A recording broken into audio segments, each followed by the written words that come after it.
All right. Welcome to another episode of Double B Creates.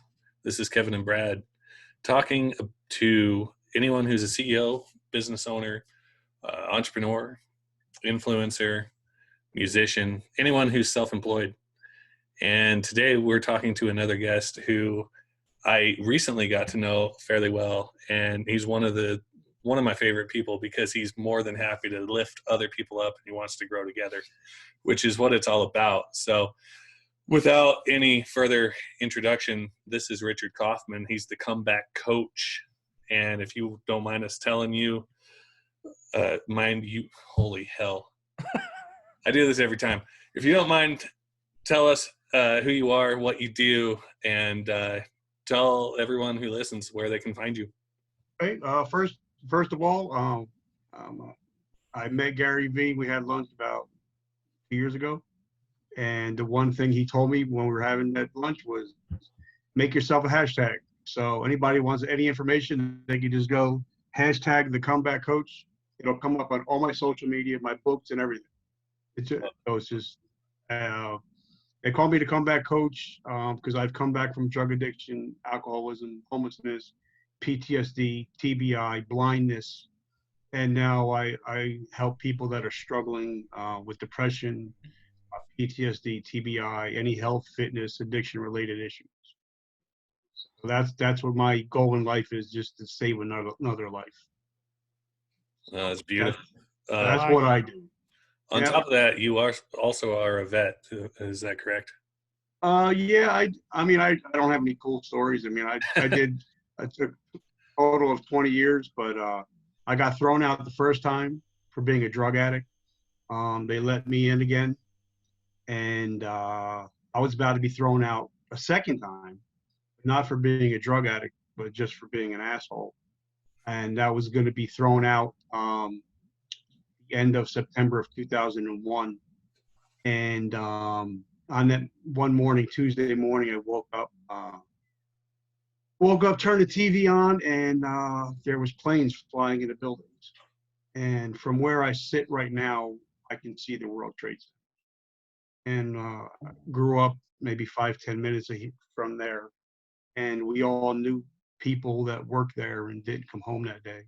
And something broke in me, and I became a broken man. I can't say what it is. I felt helpless, even though I was in the military. I couldn't help anybody. So I broke down, and I just asked God. I said, if you give me another chance in the military, which I don't think I had another chance, because I had so many chances already. I went the next day. I begged my company commander, my first sergeant, if they would keep me, and they decided to keep me. For some reason, they seen something in me. Um, Within 2 years, I became soldier of the year. 3 years, I became a non-commissioned officer, and I finished with over 20 years behind the military, regular active duty time, and National Guard time. And I actually got hurt on active duty, and that's what actually I ended my career. And I was backing up Humvee, and instead of him hitting the brakes, he hit the gas, ran over the whole right side of my body and on my head, ran over my head. That's why I'm blind in this eye. And so that day, not only did I lose my vision, I lost my military career. And I got into a deep, dark depression, the whole suicidal thing. And then I decided to go get help. And I got help, and now it's my goal to help other people that are struggling with different kind of issues. So that's what my mission in life is. My goal is to save 1 million lives. I don't know if I'm ever going to reach it, but it's still my goal. That's a fantastic. That's just some of the stuff that's happened. And I grew up poor. Mother was an addict, and father left at 3 months. We moved like 10 places before I hit junior high. Quit high school at 16 years old, became an emancipated minor. Joined the military, became an alcoholic and a drug addict because they was something found something called acid that they can't test for, and I became an addict and a drug addict, and they put me out when I was 19 years old. So not only I get home, Now all of a sudden, I'm the scourge of the earth because I get thrown out of the military. So I promised my mom I'd go back to school, and I went to school to be a bartender. So being an alcoholic and a bartender, that's not a great place to be. And I got a job. My friend was a police officer. I got a job at his bar. New Year's Eve, 1989. Everything was going great. Drinks are flowing. They're buying me drinks. 8 hours later, knock on the door. Him and his buddies all coming in with bats and hats. I robbed the place. I gave away like $2,000 worth of free drinks, and I was looking at 5 years for grand larceny. And he told me, "Son, you're 20 years old. I'm going to give you a break." He said, "You're too pretty for jail." And he said, "I'm going to give you 24 hours to come up with the money you stole, and you got to go to 90 meetings in 90 days." I got help finding the money, um, and I hit something like 300 meetings in a row. And I've been clean since January 1st, 1989. So Nice. that's yeah. So that's just, I mean, a quick down and dirty of where I'm from and what I'm all about right now. I think that's one of my favorite stories that I've heard about you so far is that you were able to overcome so much to end up where you are now. I mean, it's truly, really just a comeback story. And I'm guessing that's why you're the comeback coach. No, well, what happened was I got invited to go on a podcast, Coach. Uh, oh, 2 years ago, almost to the day, because what I do in my real life job is I work as a general nutrition center. I manage $1 million store, and I work with professional athletes from WWE, NFL, Major League Baseball. I was talking to my friend has a podcast called The Success Champions. His name is Donnie Boyman. He had me on, and we started talking about who I work with and what I did, and how I worked with this athlete and athlete. And then he asked me my backstory, and he was more interested in talking about my backstory than my front story. And he's like, you know what? Some people need to hear that. There's a million fitness guys out there. Not many guys have been through the shit that you've been through. He says that's what people needed to hear.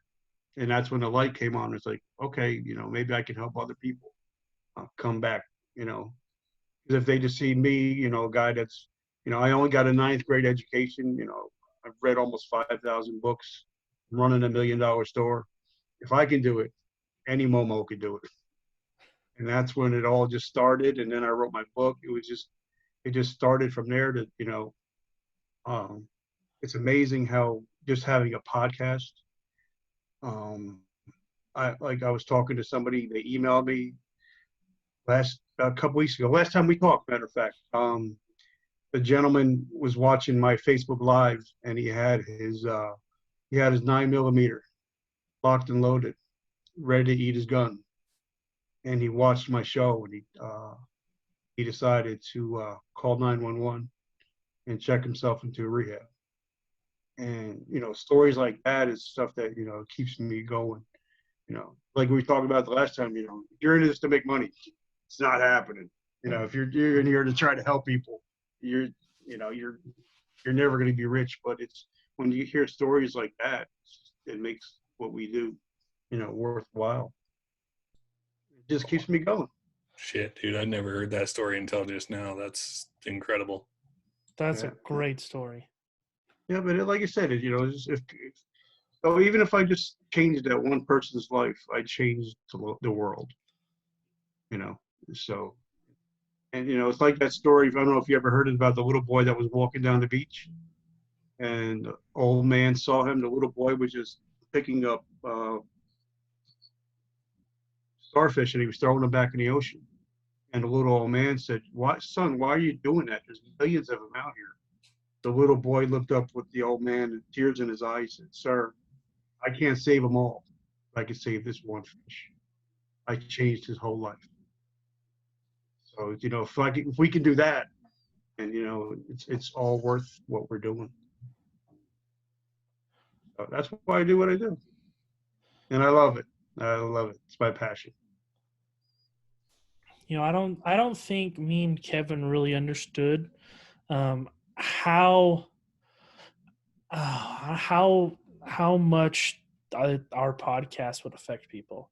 And we're like, yeah, we're just going to do it because people are going to listen because they're tired of having information fed to us, that way. And I mean, I can speak for myself, but I mean, it's really changed my outlook on a lot of things because it almost everybody we've talked to has the same mindset on I want to help everybody that I can.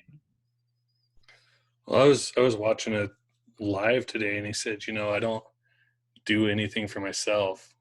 I do this for other people, just to help other people. And if it pays my bills or if it changes one person's life or whatever, like whatever benefit you get, that's cool, great, but that's not why they're in it to start with. Yeah. And unfortunately, the people that um, say that they're in it to help people, but they're actually in it for the money, they'll be found out eventually. Oh yeah. Because like I tell everybody, if you meet me, I'm the same person I hear, that I'm the same person online. I'm the same person. I'm the same goofy guy you're going to meet when we're outside of here. I am who I am. And I think that's why a lot of people are drawn to me because they know, I'm not about fluff. I'm all about just being real. And there's a lot of influencers on social media that are full of shit. So, but that's for another conversation. I'm glad you said that. We actually got into this last night. Oh, that was, because yeah. somebody had said something on one platform, somebody else said something in a private platform on a different. Anyway, I noticed it and I was like, holy crap, this person's full of shit. I And so mean, I like, I'm not too screenshotted cool to be. I'm not too cool that I can't be drinking out of a Minnie Mouse cup while talking to you guys. I got hooked. When you got a 7-year-old, man, you can do whatever you want. There you go. Yeah. Yeah. I think what you're doing is admirable because um, everybody needs help in one way or another, but um, it takes somebody that actually cares for them to flip that switch, and I think that's one thing um, that they see in your shows and what you talk about. Well, even through the internet, just watching videos, you can tell when someone's genuine. Well, I got invited to the military influencer conference up in DC. I warned everybody. I said, listen, if we're gonna meet, everybody's getting a hug, and you got to see these guys are like airborne rangers and Seabees and stuff. I'm up hugging them, and they're like, okay, this is weird. I said, I told you, that's who I am. That's who I'm going to be. And I got a message like a month later. He said, one guy said, you know what? He said, Rich, I haven't been hugged as a man since I've been a child. I've never been hugged by a real man that wanted nothing from me. I was like, how cool is that, man? I'm like, that's what it's all about, Yeah, that's making, awesome. making somebody feel good. Oh, and the story about the hat. The reason Yeah, I was why about to ask you about that because that's pretty slick.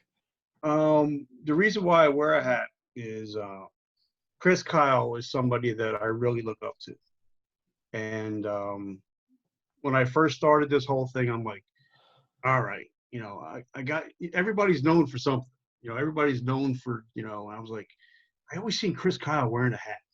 Anything I've ever seen him in besides, family pictures, he wasn't wearing a hat. So I got in touch with his family and I asked his wife if I can wear a hat in honor of Chris in everything that I do. And she said yes. So every live I do, every interview I do, if they don't allow me to wear a hat, I don't do the interview. And it's all because of Chris Kyle. So, because he gave his life to help soldiers with post-traumatic stress disorder. So that's why I do it in honor of him. But I also do it, as time goes on, people forget things. And that's why I wear the hat. Anytime you'll see me, I'm wearing a hat on lives and stuff like that. That's why I do it. That's awesome. That's a really Yeah. cool story. Yep. And I've been blessed. Like in my book, I don't know You guys are younger. You guys are what, 30 years old? 25, 30? 25. That hurts. We're I'm both 31. He's 30. Okay, so I was close. Yeah, you were really close. But in the first chapter of my book, in the opening quote, I got permission to use the original Superman, Steve Reeves quote from his wife. And I was like, you know what? I've been so honored to have people, be able to, help me out and, give me the honor of honoring them. And I think Chris's wife was, she was kind of shocked that I would still do that years after her husband passed. So if you ever see me without a hat, I'm not doing it. I'm usually not doing interviews. On that note, your book is called A Hero's Journey. It can be found on Amazon. Yep. And the reason I wrote the book is like I've had people read, they said, "Oh my God, you call yourself a hero." I said, "Well, if you read the acknowledgement, the reason why I called it A Hero's Journey is because the acknowledgement is the people that are heroes are the people that ran into the burning buildings on them days of 9/11. Well, everybody was running away. And I just wanted to honor them. And in the last two chapters, the last chapter is how to identify somebody if they're suicidal. It's not what you think. And also how to spot addiction. Most people don't even know what they're looking for. And when I tell people these numbers, everybody hears about the 22. But the real numbers are 35 first responders, including 22 veterans and 2 active duty suicides. Every single day, 35 first responders commit suicide. And my goal is just to get, that information out there to let first responders know that, they're not alone, that we're there for them. Somebody stood in the gap for me, so I want to stand in the gap for others that can't stand in the gap for themselves yet. That's what I do. And again, that book is A Hero's Journey. It's on Amazon. It's completely free. Yep. And if you do buy it, it's 99 cents. I don't see a penny of it. Everything, the money goes to something called Joint Task Force 22-0. And that money goes to them to help out first responders with mental health issues. I don't make any money off of it. It's all about giving back. I heard a quote a couple of years ago, and I'm probably going to butcher it, and I can't remember who said it. But he said, heroes don't do it for the zeros. And he was quoting 9/11, and he said, you didn't see the New York Knicks running into those towers. You saw policemen, firefighters, and EMS do that. And those are the true heroes. And ever since I heard that, I'm like, you know what? Because I used to always go, yeah, these guys are my heroes. And then I'm like, no, not anymore.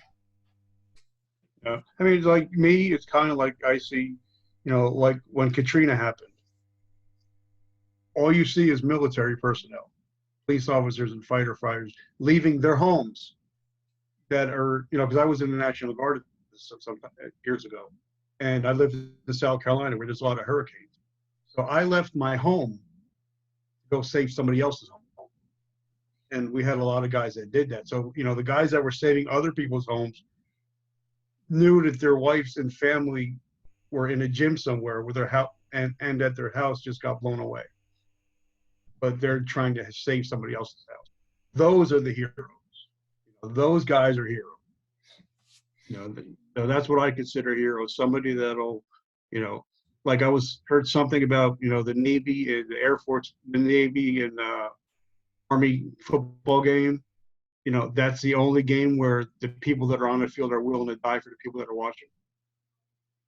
Those are real heroes, and I'm never a hero. So, I mean, that's why people say, oh, think you're a hero. No, I'm not a hero whatsoever. I didn't do anything. I'm just trying to save the real heroes. My dad said that once. He served in the Marines for 8 years.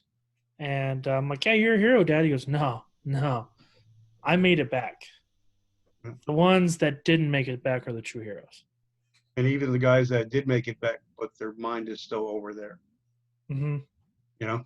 And that was like one thing about the Chris Kyle movie that really got me when he was just sitting in his living room and just going through the flashbacks and stuff like that. So, so that's why I try to help as many guys as I can do. Just even if they just know that, okay, I don't know what to do, but I know Rich will answer a message, a call, you know, 3 o'clock in the morning, call me, I'm there for you guys. So, yep, just it's what I'm called to do. I think it's what my calling is. I think that's really real important too, because I mean, if you look through the past, we used to be a really tight knit, and people used to know their neighbors, people used to know each other. And nowadays, people will go out of their way to not know people. They'll go out of their way to not have some human interactions. And now it's almost, you don't want to know some people. You don't want to know, and you don't want to talk about things where you really need to talk to them, and you really need to know about what's going on. Or like you get a lot of people, go, hey, hey Brad, hey John, how are you doing? I'm doing good. Everything's great. No. Then when you ask them, how are you really doing? Yeah. That's when you can start getting down to the brass tacks. When you start saying, let's go out for lunch. Let's talk about what's going on. And that's when a lot of guys will just break down because they can trust guys like us. Like we helped some veterans yesterday. We fed about 60 veterans, and we got them business clothes, and we got them resumes and some jobs. It was nice to not know any of them, but to be able to sit down and talk. And even though you don't know them, but they're veterans, and you have that bond where you guys can just shoot shit. Even if you're Navy, we still love you. So it's cool that no matter who you are, if you're military, if you raise that hand, we all know, we all got your back, and it's cool.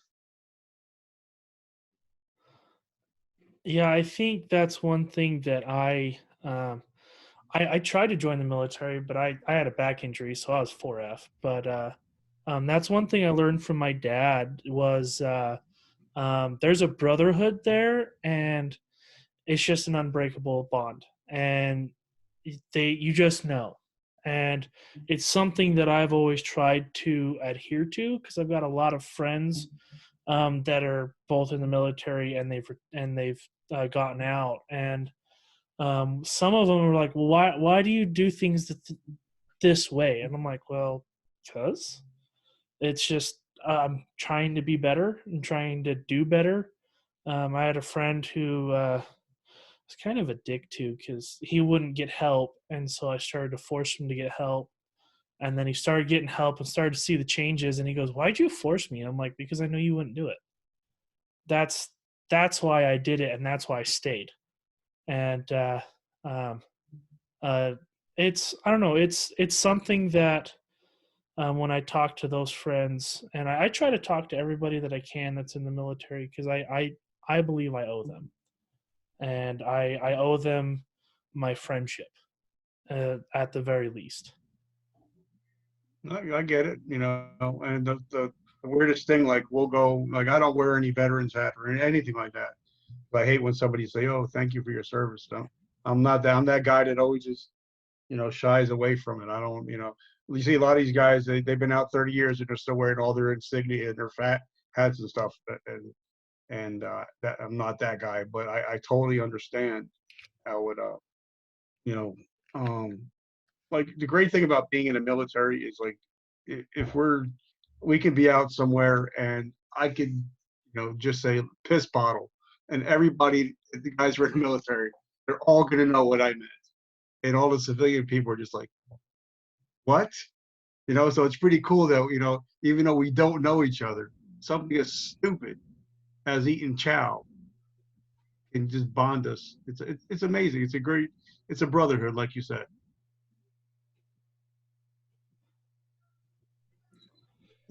I really liked Michael Dalbo's perspective on it too. Is he told us, because I had told him that I was going to join, and the girl I was dating at the time talked me out of it, and then we had a daughter shortly after. And he said, that's not an issue because everyone thanks military personnel for their service, but we thank the civilians for their service because you pay your taxes. If you're not a piece of shit to society, you gave us a job. Yeah. And I was like, it blew my mind when he said that. Yeah. And a lot of people, they don't realize that military families are when, if you have a spouse, they're serving with you. They're just taking care of the home front. Right. And so they're serving with you. They're just not in wherever you're at. And like I have a lot of friends that are Gold Star families, which means their sons or daughters were killed in action, and they go through the same PTSD and the TBI, as the ones that got killed or got hurt. So it's the families and that also go through the same stuff that the soldier does. Sometimes even more because, like, say if I'm deployed and I go to Afghanistan and my wife's got to take care of 3 kids, all of a sudden she becomes the mother and the father. To where me, I just have to, which I never went over there, but I'm just saying, all I had to worry about is not getting blown up and making sure my guys were safe. Or my wife had to make sure the finances were taken care of. She had to be the mother and the father. And then she'd have to watch TV. Oh, a soldier got killed today. Was that my husband? A lot of people forget, the family serves with the soldier also. Yeah, that's another good point. And Michael Dobo is awesome. He's an amazing dude, man. He's gone through some stuff. I had him on the show last week, and he talked about being inspirational. He's definitely he's an inspirational dude. I love having people that are inspirational. Yeah, he it was really really fun to be with him on our episode with him. It was very insightful too because I can't speak for Kevin, but I know for me it changed my outlook on a lot of things for members in the military and those that are coming out of military life and coming back into civilian life. Yeah. I mean, it sucks because for a lot of people, I mean, for me, I came out the second time after I got hurt, and I thought, okay, here I am, a 20-year veteran. I'm going to come out, and the world's going to be my oyster. And they're just like, okay, so what? You did the military. What can you do now? So I think a lot of guys that get out, we like when I had my tank crew, it was just the four of them. We knew each other's wives, our family, the kids. We'd stay up at 3 o'clock in the morning, in the middle of the desert, just sitting bullshitting about life.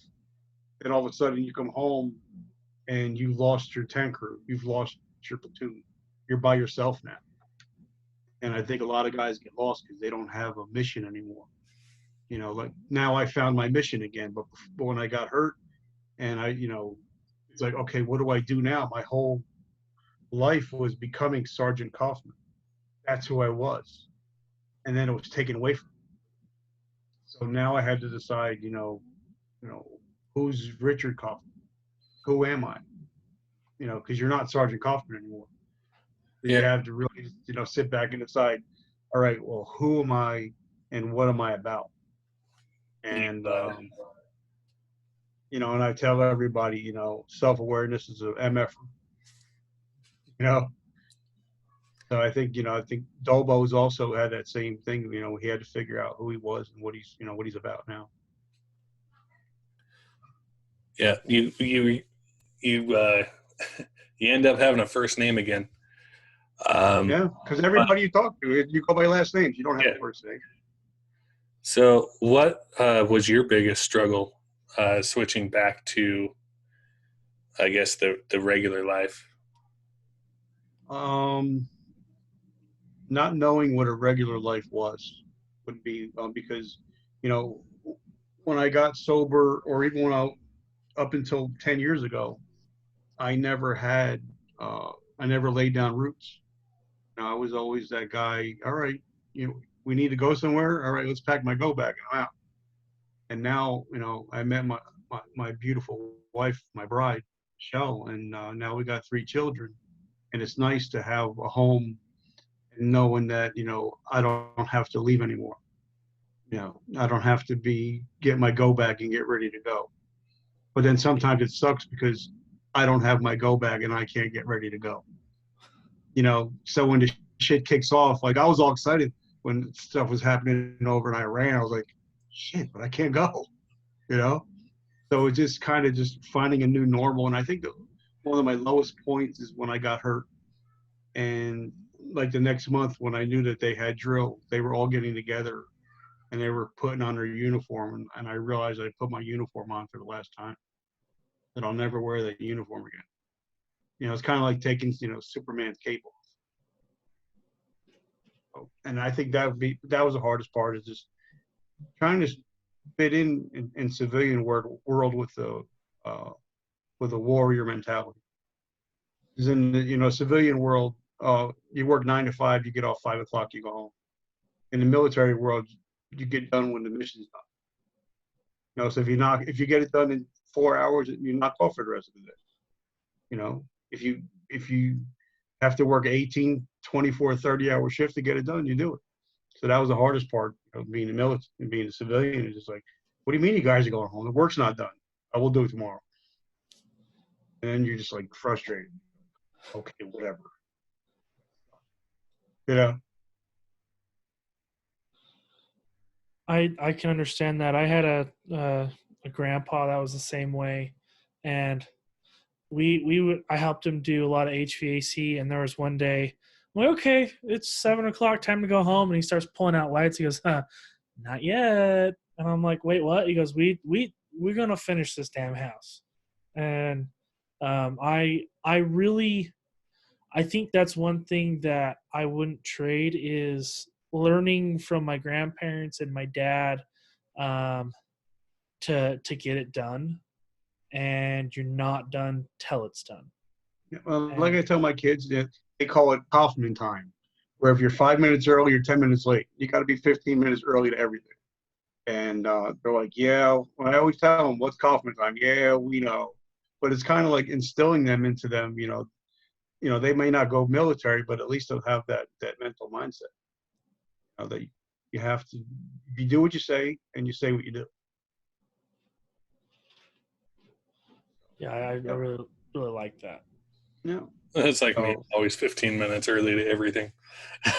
yeah, and I feel bad if I miss an appointment or something. You know, especially because if somebody relies on you, you never want to be that guy that just blows everybody off.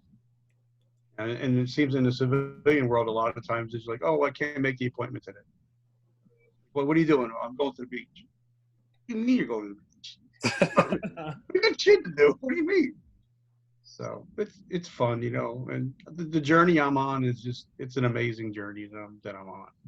It's just so much fun. The people I meet, like you guys, and now Kevin's sponsoring the show, my show, and I get to make new friends. You know, like I made 150 connections over the last 24 hours just on my Facebook page alone.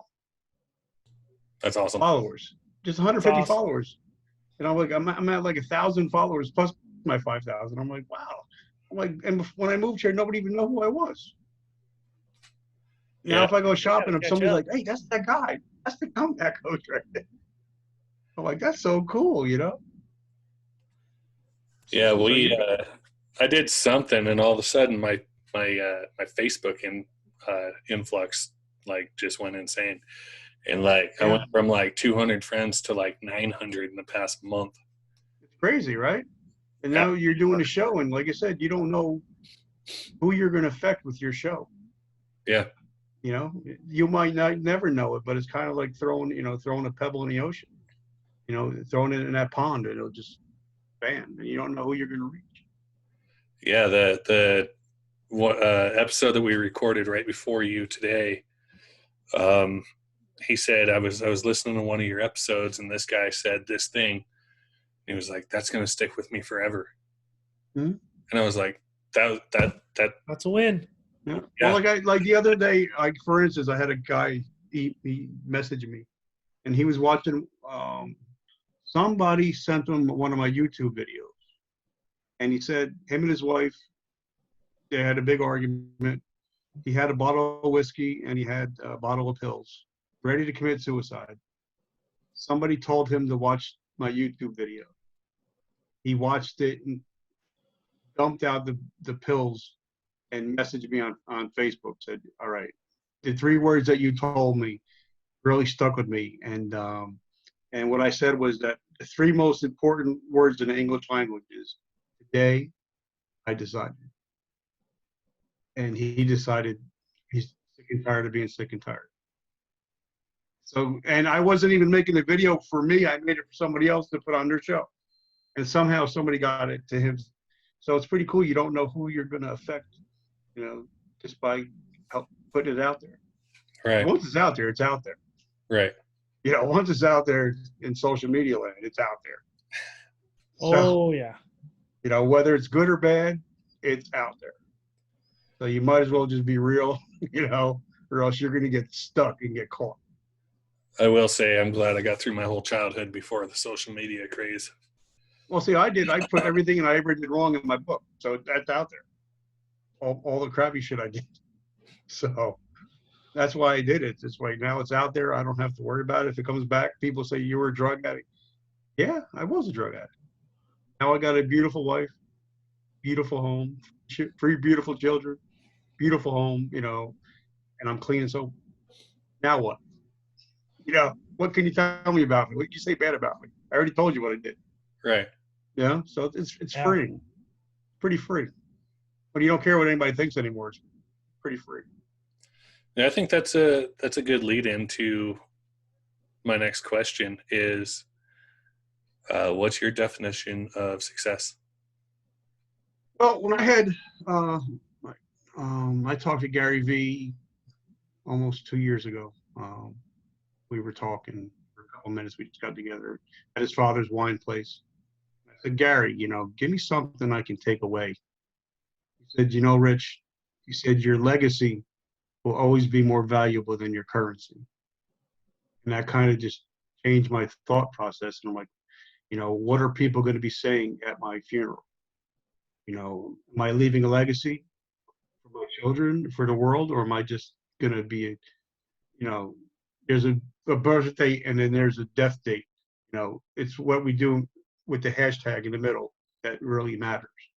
And that's when I decided, I need to start, building a legacy. And I think about that every day, I have it on my Facebook page. It's something I look at, legacy versus currency. What's going to be more important? So I think, my legacy hopefully will be when I die and hundreds of people show up to my funeral and they'll say, my dad helped change some lives. So that's hopefully what my legacy will be. I really like that. I think that's something we haven't heard, and I think it's something that people take for granted. Yeah, well, you're only here. Say that the average age is 80 years old. I'm 50 right now. I've got 30 years left. So what am I doing with that 30 years? Am I impacting the world on a positive note, or am I just going to be an air sucker, an oxygen thief? You know what I mean? And every day I wake up thinking, what is my legacy?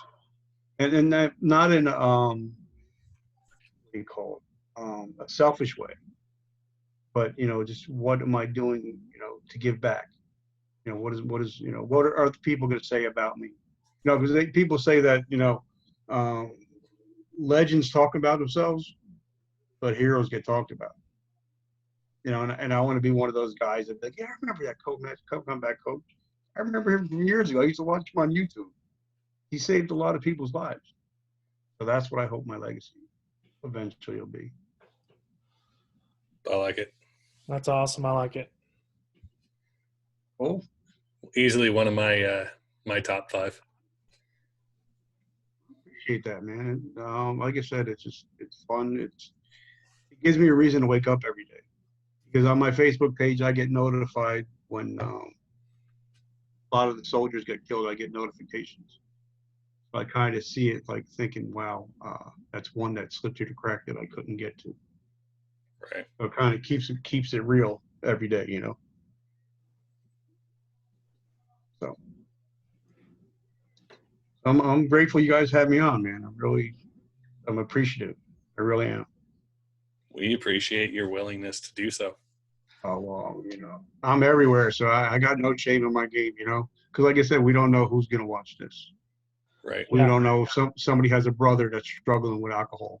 Like, we'll just reach out to this guy. All you got to do is hashtag his name, and you can reach out right to him and talk to him. Everything, anybody can reach out to me 24 hours a day, 7 days a week. And it's always free.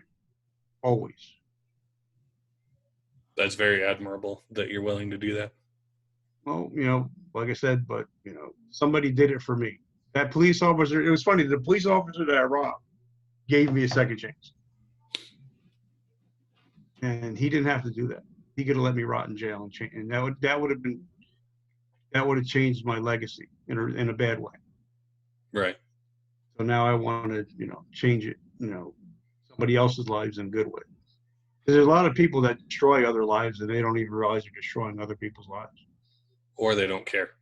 Yep. And that's not me. I used to be that guy, and I don't want to be that guy anymore.